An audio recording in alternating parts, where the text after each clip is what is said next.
Assalamualaikum warahmatullahi wabarakatuh. Halo, saya Putri Dewitasari dengan NIM 426200008 dari kelas 1A Program Studi Teknik Multimedia dan Jaringan, jurusan Teknik Elektro.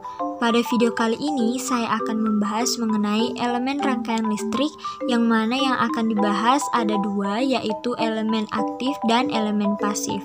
Untuk lebih lengkapnya, simak videonya sampai akhir ya. Keep enjoy! Elemen rangkaian listrik. Nah, yang akan kita bahas ada dua, yaitu elemen aktif dan elemen pasif. Nah, yang pertama elemen aktif.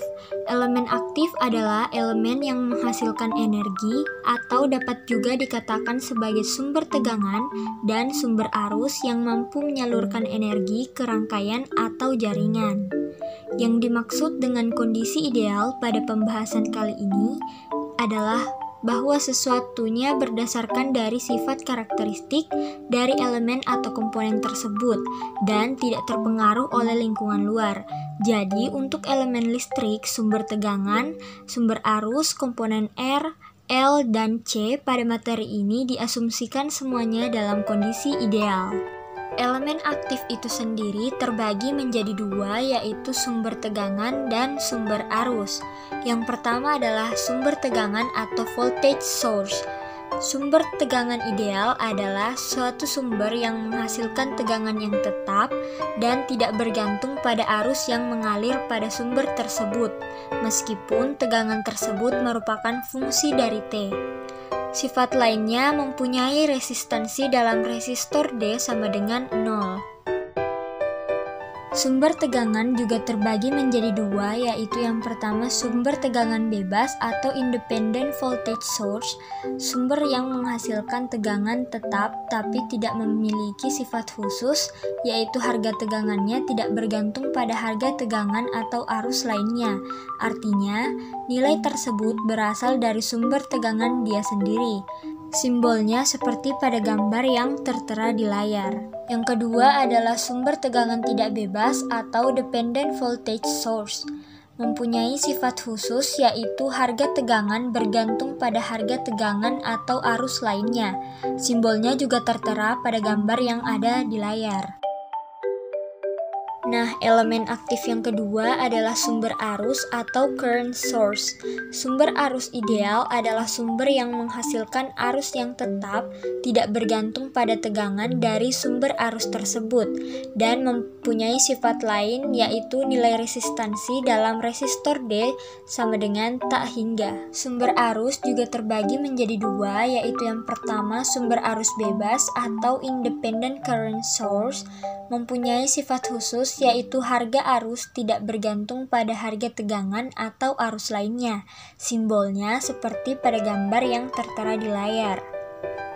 Kemudian yang kedua yaitu sumber arus tidak bebas atau dependent current source, mempunyai sifat khusus, yaitu harga arus bergantung pada harga tegangan atau arus lainnya dan memiliki simbol yang tidak jauh beda dengan sumber arus bebas.